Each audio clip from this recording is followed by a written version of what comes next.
Hi guys, welcome back to my YouTube channel. In today's tutorial, I will be sharing how I made this cargo trouser with Asooke fabric. Now, Asooke is a fabric that is produced locally, manually here in Nigeria. It is done by weaving different colors of threads together to achieve a specific pattern. If you want to see how I made this cargo trouser, then this video is for you. If you haven't subscribed, please click on the subscribe button and let us jump right into this tutorial. Like I mentioned earlier, I made use of Asooke fabric. Now, Asooke does not come this big that I have right here. You will need to join different pieces together. This is how it comes. So most ashoke comes in pieces like this that is called aware. Now what you have to do is to place them on top of each other and do a top stitch. That is what will give you this big large fabric as I have right here. So for me, I joined 12 pieces together to achieve this fabric that I have right here. Moving on, I would be folding this into two because I'm drafting the trouser directly on the fabric. I have folded the sizable amount of fabric I believed would be enough for the front. Next, I would rule a line at the top. This is where all of my measurements would be taken from. Afterwards, I would mark 1 inch away from the folded edge. I'm marking 1 inch to have room for side seam allowance. I like to add side seam allowance to the front of my trouser. Some people like to add all of their allowances to the back, but I found this method to work better for me. After that, I would be marking the length of the crotch. Because I want to have a waistband of 1.5 inch, I will deduct 1.5 inch from all of my vertical measurements. Then I would mark 12 inch for the crotch depth, 22 inches for the waist to knee, and 39 inches for the waist to ankle, which is the full length of the trouser. So I used 12 inches for the crotch, 22 inches for the waist to knee, and 39 inches for the full length. This is me here trying to mark all of the measurements across. From the seam allowance line, I would mark a quarter of my hip measurement on the crotch line. And on the waistline, I will deduct 1 inch from a quarter of my hip measurement. This is to have a slanted line in this manner. It helps to reduce any bulge. Moving on, I'll be marking my crotch extension. So I marked about 1.7 inch for the crotch extension. I'm also drawing in the crotch curve. After that, I went ahead to mark 2.5 inches below the crotch line. This would serve as a tie line. I'll be placing the tie round measurement on that line. Next thing, I would place a quarter of my waist measurement. I would also include 1 inch for side seam allowance. Also, I'll try and locate my waist to hip, which is about 8 inches. On that line, I'll place a quarter of the hip measurement and 1 inch side seam allowance. And that took the entire fabric I have there. Next, I'll be connecting the both points together.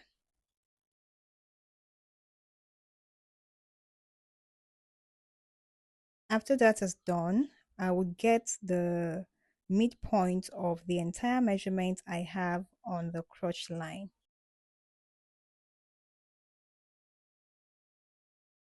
I'll divide it into two, mark it on the crotch line, mark that same measurement on the tie line, mark it also on the knee line, and repeat likewise for the full length line.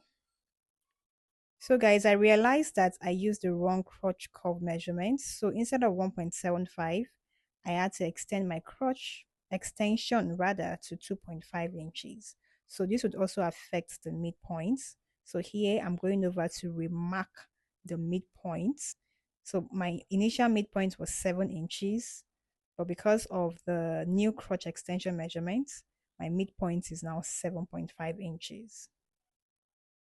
Moving on, I would be dividing my tie round measurement into 4 and place whatever figure I get on both sides of that midpoint.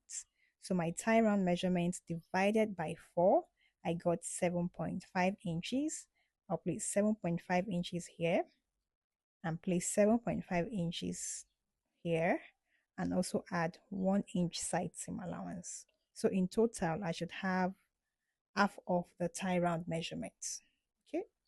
For the knee line, I would repeat something similar. So I would deduct 1 inch from what I placed on the tie line.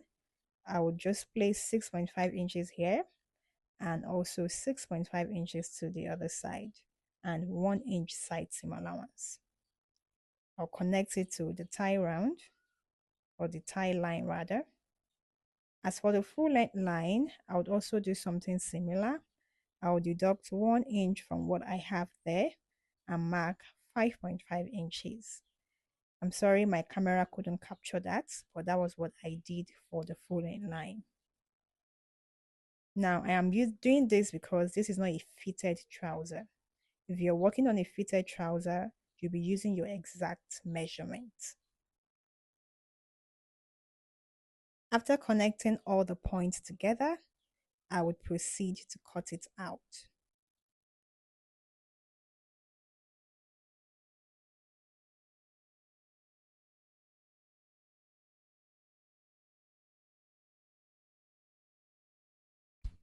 After cutting, I went ahead to create notches, and honestly speaking, I would advise you not to do that.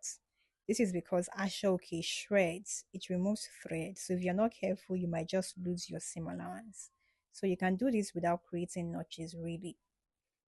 I am done with the front and this is what I have. I would be using the front to cut out the back. As for the back, I have folded my fabric again into 2 and placed the front on it. First, I'll be extending the waistline.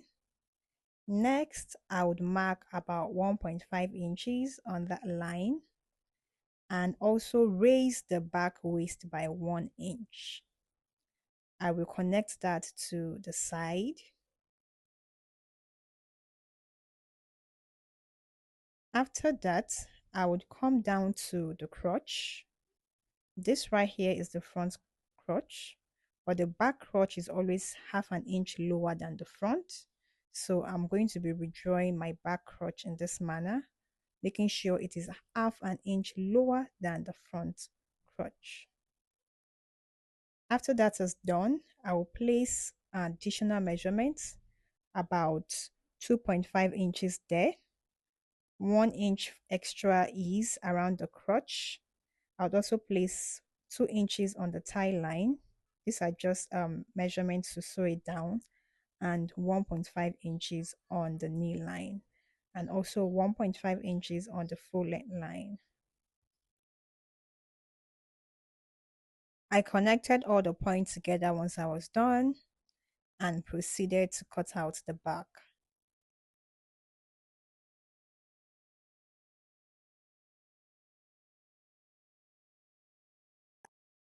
After cutting out the back, I took out half an inch from the crotch area of the front. So the front is always lower than the back by half an inch. And guys, my Asooke is ready. Before I began sewing, I went on to mark which is the front and which is the back. This is because both the front and the back look alike. So just choose a side you want to use. To sew, I would be joining the back crotch together, my chosen right sides facing each other. I'll join it all the way down from the waist to the crotch. I'll repeat likewise for the fronts, but I'll be leaving about 7 inches for the zipper allowance. I have done as I illustrated. This is the front and this is the zipper allowance. To fix the zip, I have this pieces of fabric, 10 inches by 3 inches. The both of them are the same dimensions. Now to fix my zipper, I have this short zipper here.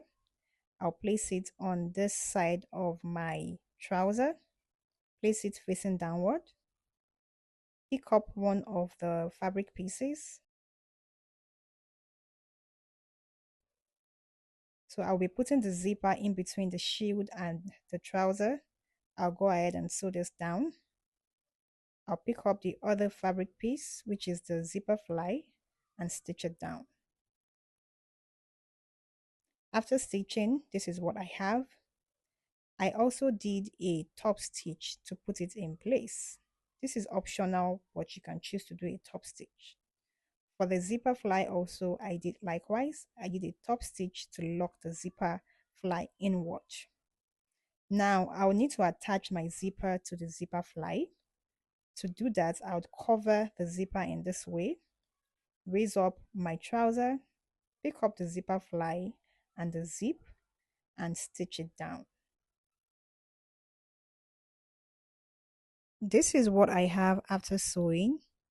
The zipper has now been attached to the zipper fly. Next, I will need to attach the zipper fly to the trouser. You can see that it is flying about. To do that, I would make sure that my shield is out of the way. You don't want to sew your shield down. Afterwards, I would zip up the trouser. Make sure the zip is covered. Then I would pick my chalk and draw that curve that our trousers normally have.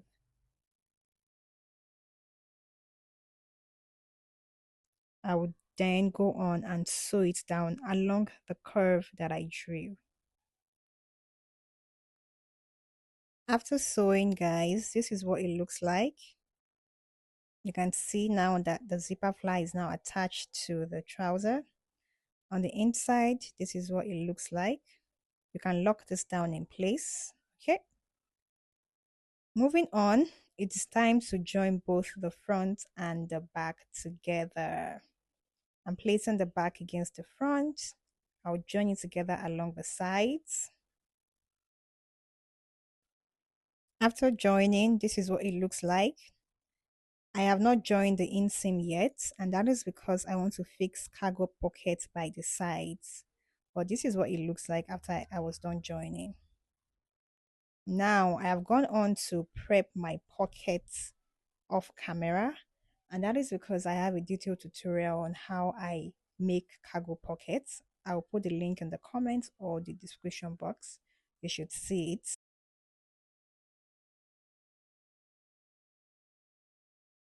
All what we have to do is to fix this on the trouser. To fix on the trouser, I would measure 23 inches downward, which is where I want my pocket to start from. You can place your pocket anywhere really, and you can place as much as you want. I'll pick the pocket and try to pin it down, folding all the corners inward. Draw the outline of the pocket.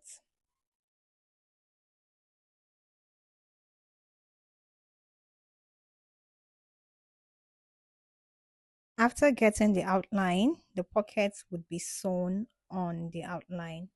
I explained this in details in the tutorial I made on how to cut and sew a cargo pocket.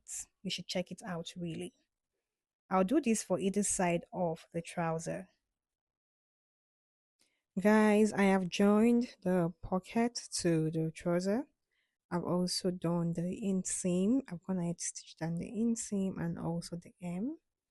This is how the pocket looks like. I love the way it came out. You can see that this tutorial, this trouser is quite easy to sew. If you found this tutorial really helpful, please give this video a like. You can also drop your comments in the comment section. It helps this video to reach a wider audience. If you haven't subscribed, please click on the subscribe button below. Kindly turn on your notifications, and I'll see you all in my next video. Goodbye and stay blessed.